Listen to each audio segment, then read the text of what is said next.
Hey you guys, it's your girl Internet, and today I'll be coming at you with the reaction, and it's called DL Hughley Speaks on Steve Harvey secretly wanting Bernie Mac gone.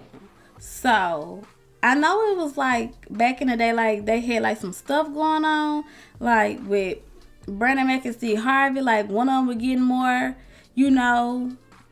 publicity out, and like they were just like being getting their money up and stuff like that. So the other one feeling like, okay, I need some of this. I've been out just as long as he do. So, I mean, like, now he get more popular than first I was on. Now ain't nobody stopping me. So, jealousy.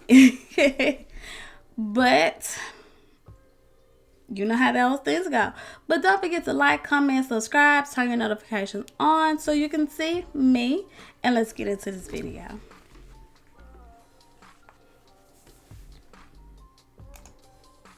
You feel that the beef between Bernie Mac and Steve Harvey was because Steve Harvey was getting a lot of network love during the time and Bernie Mac not so much? Yeah, and then Bernie started to get it. Bernie said in the GQ article that when he got Ocean's 11, Steve had reached out to the producers and said he thought he would be a better fit and tried to get the part and blah, blah, blah. And that was some shit that, you just don't do. Bernie, felt like he didn't want to do it anymore. He was on his own path, and Steve. So, nothing like that ever happens or doesn't happen for a reason. Bernie, they had to make him the host. But Steve Harvey found a way. Even though he wasn't talented, he still found a way. In general, when you think about a band of artists, you probably envision a group of people that have each other's best interests at heart. While that may have some truth to it, Steve Harvey's story seems to show us another angle to it, because according to reports, Harvey was hell-bent on kicking Bernie Mac out of his way. This is messed up on so many levels, mostly because they were only supposed to be a pair of professionals chasing joint success. But news that has just hit the media about Harvey alleges that he only cared about himself from the beginning. Even though the world had no idea all of this was happening with the guys behind closed doors, other members of the band have now come out to set the story straight about Mac and Harvey's story, and trust me, it's almost unbelievable. I know I don't have to tell you just how explosive this is, so do yourself a favor and stay tuned. Is it true that Steve and Bernie butted heads? Yeah. I mean, they were the kind of guys that they both alpha males. If you were old enough during the early 2000s, there's a pretty good chance you know what the original Kings of Comedy show was all about. If you weren't there at the time, then whatever you think you know about Steve Harvey's story is probably just half the scoop. Right. Steve Harvey, along with 3 other comedians, cemented their place in the Comedy Hall of Fame in the 2000s when they went on a comedy tour called the original Kings of Comedy. The show not only broke box office records at the time, it also kickstarted what comedy shows have become today. Was that the most successful comedy tour ever at that point? Yes. The other 3 performers were DL Hughley, Cedric the Entertainer, and Bernie Mac, all of whom had different styles and also used material based on African-American life in America and black-white differences. Steve was hot. We had the Steve Harvey show, so we had a national TV show. Bernie Mac was the it comedian at the time, and then DL was hot. He had a TV show. Harvey, at the time, though, was alleged to be the smoothest of the performers, but also the most aggressive toward the audience, picking targets in the front row for comments on their hair, clothes, and career prospects. Bernie Mac, on the other hand, had a different approach, something you could call the most hard-edged, and some of his material ventures away from comedy and into the wounds of real life. First year we did it, it was just me, Bernie, and Steve. Right. And Steve closed. However, it seems Steve Harvey might have been jealous of Bernie Mac's approach, and that small hiccup is what grew into a beef that lasted for years. At least that's what one of the band members seems to have just revealed to the world, and the internet is buzzing about it. Bernie, felt like he didn't want to do it anymore. He was on his own path, and Steve. So, nothing like that ever happens. For years, rumors have circulated that during the time of the original Kings of Comedy tour, there was some tension between Steve Harvey and the late Bernie Mac, and now those rumors are being addressed by other members like Cedric the Entertainer. Cedric, who was a part of the tour along with DL Hughley, Steve Harvey, and Bernie Mac, confirmed that the 2 comedians did not see eye to eye. I can see that. I mean, they were the kind of guys that they both alpha males, they just saw it different. You know what I'm saying? But at the end of the day, they was able to get through it. he said while on Shannon Sharp's podcast Club Shay Shay. Cedric added that because of the feud, it had prevented them from doing another tour. I think, of course, that was, definitely a contributing circumstance, but I also think that it had a lot to do with the promoter on the thing because he got a bigger head than all of us. The dude that put us all together started to really think was about him. So it started to be that. So it was a lot of those kinds of elements. Is that one of the reasons why you did the first part, and then the second part? I think, of course, that was, definitely a contributing circumstance. In 2003, Mac had an interview with GQ magazine where he accused Harvey of being jealous of him and trying to sabotage him for certain movie roles. Steve would go on to address Mac's claims in a 2010 interview and revealed that he was hurt by Mac's words. Well, fans didn't think Steve was coming clean, and many of them didn't hide how they felt. One person wrote, "I never liked Steve Harvey. People always addressed how much of a raccoon he's always been, which is a fact, but he also had a superiority complex over other black comedians that he worked with, including Bernie and Cedric, too quiet as it's kept." Another individual who also has the same thoughts about Steve's true personality said, "Y'all ever heard of the Bull? Steve down LOL, he's slime? The real reason they killed Bernie is on the net." Well, a reason other than the official story. Gotta dig deep to find it, though. We'll never truly know, though. Long live Bernie, though.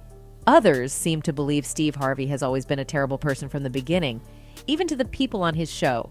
One of these people wrote, "I really don't think Steve is even that nice of a guy. He gives horrible advice. He's snippy with contestants and audience members, as in early episodes.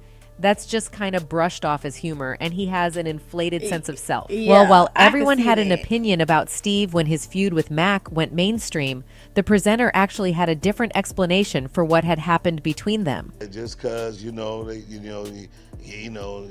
y'all would be together if it wasn't for me. Like, okay, bruh. Like, nobody You ain't told her one joke. Nobody coming to see you. During the Conversations with Ed Gordon show, which premiered the night before on Black Entertainment Television, Gordon interviewed Harvey and addressed the alleged feud between the two, with Harvey finally publicly addressing it from his standpoint. According to the interview, the feud stemmed from the GQ interview with Mac, in which he suggests Harvey was not only envious of his success, but also tried to steal gigs from him. Harvey acknowledged his feelings about the GQ article and admitted his anger about it. "I was upset." I can kind of see why they saying some of these things about Steve Harvey because, like, on his show, he would get kind of, like, snippy, like, with the contestants and stuff like that. And I do feel like he probably was jealous of Bernie Mac because, like, me personally, Steve Harvey is not funny to me. Like, I mean, like, some of the stuff he says is funny, but he's not as funny to me as Bernie Mac is, if I had to compare the two. But Steve Harvey is like, just because you say it loud, that don't mean it's funny. He would get loud and get the point and stuff like that. It's not funny just because you say it again and it's louder. Like, some things he jokes about is funny, but Bernie Mac, he was like a naturally talented, funny type of guy. Like, he didn't have to do all of that. It's just his facial expressions, how he would be looking. Then his eyes was, I liked it. I liked it, Bernie Mac. Me personally, if I had to choose between Bernie Mac and Steve Harvey, it would be Bernie Mac all day. Like, Steve Harvey, I mean, like, and with some of his advice, I don't know. Like, I don't know if I would take a lot of advice from him. Some things I would take from him, but not everything. I would do that, me personally. At first because it just wasn't true, said Harvey. "Me and Bernie had a lot of good times together, and then this article in GQ came out and put all this vicious stuff in there." Harvey also acknowledged that he spoke with Mac about the interview. B said he never said it. "I had to take him at his word for it." After Mac's passing, Harvey revealed that his widow, Rhonda McCullough, helped him get beyond the feud.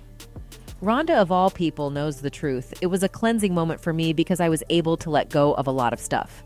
No one knows what was actually behind the beef. However, Harvey's admission of having a cleansing moment might imply that something was there indeed. Whatever it was, we'll probably never know. From the looks of things, however, Steve has shown that he does regret how the relationship between him and Mac went down the drain, and he's even proven it on air. A while back, Steve Harvey dedicated one of his show's episodes of his daytime talk show to honoring the legacy of the late Bernie Mac, who passed away in 2008 at age 50 due to complications from pneumonia. For the tribute special, Harvey was joined by D.L. Hughley and Cedric the Entertainer for the announcement that November 14th had been formally declared Bernie Mac Day by Chicago Mayor Rahm Emanuel. Bernie was a Chicagoan through and through, which is why the city of Chicago sent this over, Harvey said. This is from the city of Chicago. It's actually a proclamation that says, in recognition of Bernie's remarkable life and legacy, Chicago Mayor Rahm Emanuel has proclaimed today, November 14th, Bernie Mac Day in Chicago. As members of Mac's family burst into tears at the news, a clearly touched Harvey offered some advice on how to celebrate his friend's life. I urge all Chicagoans to mark this occasion just as Bernie would have, Harvey continued, with thanksgiving for both our trials and triumphs and finding the humor no matter what. It's Bernie Mac Day today. Mike Epps, who joined the tribute via satellite, also announced that Mac's Chicago alma mater would be renaming its auditorium in his honor. Every night before we went out on stage on the King Tour, Bernie used to pat us all. Bernie was athletic dude, so he used to pat us on the rear end like basketball players. But Mac, whose underrated sitcom The Bernie Mac Show scored the comedian multiple Emmy nominations, had long battled the inflammatory lung disease known as sarcoidosis. Shortly before Mac's death, the Bernie Mac Foundation was established to push for a more thorough understanding of sarcoidosis by supporting research. But even with all of these details that have come out about Steve seemingly feeling bad about how he and Bernie hung things before he passed, many fans haven't bought any of his words. These people have also been on social media, letting the presenter have it. One of them wrote, "Yes, this is true, and I've been sour on Steve Harvey ever since. Bernie said this is the one thing that hurt him the most in the business. Out of all the things he'd been through in entertainment, Bernie said this was the worst." Another person added that Mac has always been better than Steve. Yeah. They wrote, "Harvey was always the weak link. That's why he hated the Mac man. Yeah. He had to practice for weak jokes when Bernie was a natural. He was the least funniest." Yeah, Looks like it will take a lot more for Steve Harvey to change the public's opinion about him. That's it for this video. Goodbye.